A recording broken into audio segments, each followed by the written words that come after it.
Hello guys and welcome back to my channel. तो आज मैं आपके लिए लाई इंडियन पॉलिटी के इंडियन कॉन्स्टिट्यूशन से कुछ related MCQ questions and important facts.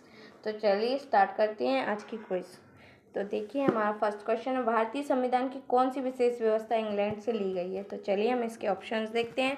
तो इसका फर्स्ट ऑप्शन संसदीय प्रणाली, सेकेंड है संघीय प्रणाली, मूल अधिकार, थर्ड ऑप्शन और फोर्थ ऑप्शन सर्वोच्च न्यायपालिका। तो इसमें देखिए सबसे पहले हम देख लेते हैं, इसमें सर्वोच्च न्यायपालिका ये अमेरिका के संविधान का है, मूल अधिकार भी अमेरिका के संविधान का है, संघीय प्रणाली ये कनाडा के संविधान का है और संसदीय प्रणाली ये है ब्रिटेन यानी इंग्लैंड के संविधान से। तो चलिए हम इसे लगा देते हैं। तो ये हमारे सामने कुछ एक्सप्लेनेशन उसे पढ़ लेते हैं। भारतीय संविधान की संसदीय प्रणाली व्यवस्था इंग्लैंड से ली गई। संसदीय प्रणाली यानी पार्लियामेंट्री सिस्टम लोकतांत्रिक शासन की वह प्रणाली है जिसमें कार्यपालिका अपनी लोकतांत्रिक वैधता विधायिका से प्राप्त करती है तथा विधायिका के प्रति उत्तरदायी होती है। इस प्रकार संसदीय प्रणाली में कार्यपालिका और विधायिका परस्पर संबंधित होते हैं। जी तो चलिए हम हमारे नेक्स्ट क्वेश्चन पे चलते हैं। भारतीय संविधान का कौन सा लक्षण आयरिश संविधान से अनुप्रेरित है। तो इसके लिए भी हमें ऑप्शन देखने पड़ेंगे। तो देखते हैं, फर्स्ट नीति निर्देशक सिद्धांत, सेकंड राज्यसभा में सदस्यों का मनोनयन, सी राष्ट्रपति के निर्वाचन की प्रक्रिया और डी मौलिक कर्तव्य। तो देखिए हम फिर से स्टार्टिंग करते हैं। तो मौलिक कर्तव्य हैं ये रूस के संविधान से लिए गए हैं, राष्ट्रपति के निर्वाचन की प्रक्रिया और राज्यसभा में सदस्यों का मनोनयन ये दक्षिण अफ्रीका के संविधान यानी साउथ अफ्रीका के कॉन्स्टिट्यूशन से लिया गया और नीति निर्देशक सिद्धांत आयरलैंड के संविधान से लिया गया। तो ये नीति निर्देशक सिद्धांत करेक्ट आंसर हो जाएगा। तो इसका एक्सप्लेनेशन है, भारतीय संविधान का नीति निर्देशक सिद्धांत आयरिश संविधान से अनुप्रेरित है। किसी भी स्वतंत्र राष्ट्र के निर्माण में मौलिक अधिकार तथा नीति निर्देशक तत्व महत्वपूर्ण भूमिका निभाते हैं। राज्य की नीति निर्देशक तत्व यानी directive principles of state policy जनतांत्रिक संवैधानिक विकास के नवीनतम तत्व हैं। सबसे पहले ये आयरलैंड के संविधान में लागू किए गए थे। ये वह तत्व हैं जो संविधान के विकास के साथ ही विकसित हुए हैं। इन तत्वों का कार्य एक जन कल्याणकारी राज्य की स्थापना करना है। तो चलिए हम हमारे नेक्स्ट क्वेश्चन पे चलते हैं। भारतीय संविधान का सबसे बड़ा एकाकी स्रोत है। तो ये देख लेते हैं, इसके ऑप्शन ब्रिटिश शासन या यूएस का बिल ऑफ राइट्स या government of India act 1919 government of India act 1935। तो इसका राइट आंसर है गवर्नमेंट ऑफ इंडिया एक्ट 1935, जिसमें कि गवर्नमेंट ऑफ इंडिया एक्ट जो कि 1935 का है, उसमें हमारे इंडियन कॉन्स्टिट्यूशन के प्रेजेंट के 395 में से 250 के अबाउट कुछ आर्टिकल्स हैं वो 1935 के एक्ट से लिए गए हैं और इसलिए ये हमारे कॉन्स्टिट्यूशन का सबसे बड़ा सिंगल सोर्स है। तो चलिए हम हमारे नेक्स्ट क्वेश्चन पे चलते हैं।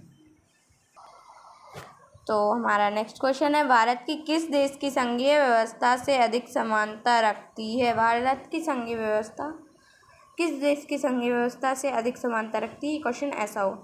तो इसके ऑप्शंस हैं ऑस्ट्रेलिया, कनाडा, अमेरिका या आयरलैंड। तो भारत की संघीय व्यवस्था कनाडा की संघीय व्यवस्था से अधिक समानता रखती है। देखिए बिल्कुल राइट है। तो चलिए हम नेक्स्ट क्वेश्चन पे चलते हैं। और भारतीय संविधान में समवर्ती सूची की अवधारणा ली गई है। तो कहाँ से ली गई ये हमें बताना है। तो समवर्ती सूची की अवधारणा ऑस्ट्रेलिया के कॉन्स्टिट्यूशन से ली गई है और ये लिखिए, इस एक्सप्लेनेशन देख लेते हैं। भारतीय संविधान में समवर्ती सूची की अवधारणा ऑस्ट्रेलिया से ली गई है। भारतीय संविधान में ऑस्ट्रेलिया से ली गई प्रमुख अवधारणाएं प्रस्तावना की भाषा, केंद्र व राज्यों के बीच संबंध तथा शक्तियों का विभाजन और संसदीय विशेषाधिकार हैं। तो जो हमारी संसदीय विशेषाधिकार तथा केंद्र व राज्यों के बीच संबंध तथा शक्तियों का विभाजन और प्रस्तावना की भाषा ये सब ऑस्ट्रेलिया के संविधान से ली गई, ये आपको याद रखना है। तो चलिए हम नेक्स्ट क्वेश्चन पर देखते हैं। भारतीय संविधान के अंतर्गत संघ और राज्यों के बीच शक्तियों का विभाजन किसकी प्रेरणा पर आधारित है?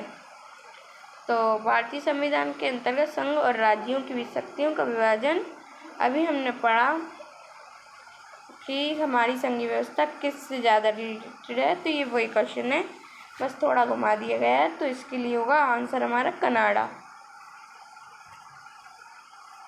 ये देखिए, भारतीय संविधान के अंतर्गत संघ और राज्यों के बीच शक्तियों का विभाजन कनाडा की प्रेरणा पर आधारित है। और ये है भारतीय संविधान में मौलिक कर्तव्य का विचार लिया गया है। तो मौलिक कर्तव्य रूस के संविधान से हमारे संविधान में सम्मिलित किए गए हैं और ये मूल संविधान में नहीं थे, इन्हें संविधान संशोधन द्वारा ऐड किया गया है। तो चलिए हम देख लेते हैं। हमारे देश के मूल संविधान में 1976 से पहले नागरिकों के कर्तव्यों का कोई उल्लेख नहीं था, लेकिन हमारी परंपरा, संस्कृति एवं राष्ट्रीय आंदोलन ने कर्तव्य पर बहुत बल दिया है। अतः 1976 में संवैधानिक सुधारों के लिए गठित सरदार स्वर्ण सिंह समिति के सुझावों के अनुरूप 42वें संविधान संशोधन अधिनियम द्वारा संविधान के भाग 4 का एवं अनुच्छेद 51A में 10 मौलिक कर्तव्यों को जोड़ा गया। मौलिक कर्तव्य सोवियत रूस के संविधान से प्रभावित हैं।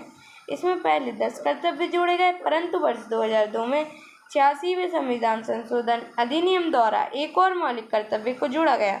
फलस्वरूप वर्तमान में मौलिक कर्तव्यों की संख्या 11 है। तो इससे हमें एक मेन पॉइंट ये मिलता है कि 1976 में जोड़ा गया 42nd कॉन्स्टिट्यूशन अमेंडमेंट द्वारा, और जो कि सरदार स्वर्ण सिंह समिति की रिपोर्ट पर आधारित थे। और आज कॉन्स्टिट्यूशन के पार्ट 4A में आर्टिकल 51A के अंतर्गत हैं, और इसमें पहले 10 कर्तव्य थे, और लेकिन 2002 में एक और जोड़ा गया, जिससे कि इसकी संख्या कितनी हो गई? 11। तो चलिए हम हमारा नेक्स्ट क्वेश्चन देखते हैं। भारतीय संविधान में सम्मिलित नीति निर्देशक तत्वों की प्रेरणा हमें किस संविधान से प्राप्त हुई? तो जैसा कि हमने स्टार्टिंग में पढ़ा था, नीति निर्देशक सिद्धांत आयरलैंड के संविधान से लिए गए हैं। तो किसी भी स्वतंत्र राष्ट्र के निर्माण में मौलिक अधिकार तथा नीति निर्देशक तत्व महत्वपूर्ण भूमिका निभाते हैं, और राज्य की नीति निर्देशक तत्व जनतांत्रिक संवैधानिक विकास के नवीनतम तत्व हैं। सबसे पहले ये आयरलैंड के संविधान में लागू किए गए थे, और ये वे तत्व हैं जो संविधान के विकास के साथ ही विकसित हुए हैं। इन तत्वों का कार्य एक जन कल्याणकारी राज्य की स्थापना करना है। तो चलिए हमारे नेक्स्ट क्वेश्चन की ओर चलते हैं, और नेक्स्ट क्वेश्चन है हमारा, भारतीय संविधान में मौलिक अधिकारों का उल्लेख करते हुए निम्नलिखित में से किस देश का अनुसरण किया गया है? तो ये हमारा क्वेश्चन मौलिक अधिकारों के ऊपर है। तो इसमें ये है, मौलिक अधिकार किस देश के संविधान से लिए गए हैं। एक तरह से ये भी आ सकता है, तो हम ऑप्शन देख लेते हैं, ब्रिटेन, अमेरिका, ऑस्ट्रेलिया, स्विट्जरलैंड। तो ये है अमेरिका। ये देखिए, भारतीय संविधान में मौलिक अधिकार का उल्लेख करते हुए संयुक्त राज्य अमेरिका का अनुसरण किया गया। तो चलिए नेक्स्ट और लास्ट क्वेश्चन है हमारा, वो देख लेते हैं। भारत में सरकार की संसदीय प्रणाली कहाँ से ग्रहण की गई है? तो भारत में सरकार की संसदीय प्रणाली ब्रिटेन के संविधान से ग्रहण की गई है। तो ये ब्रिटिश संविधान में करेक्ट आंसर। और भारत में सरकार की संसदीय प्रणाली ब्रिटिश संविधान से अभिप्रेरित है, जिसमें प्रधानमंत्री देश का वास्तविक कार्यपालक होता है, जो संसद के प्रति उत्तरदायी होता है। तो चलिए गाइज, ये हमारा लास्ट क्वेश्चन था, और ये हमारी वीडियो यहीं पर एंड होती है। और थैंक्स फॉर वॉचिंग, और प्लीज़ मेरे वीडियो को लाइक कीजिएगा, अपने फ्रेंड्स के साथ शेयर कीजिएगा ज़्यादा से ज़्यादा, और मेरे चैनल को प्लीज़ सब्सक्राइब कर दीजिएगा। Thank you for watching.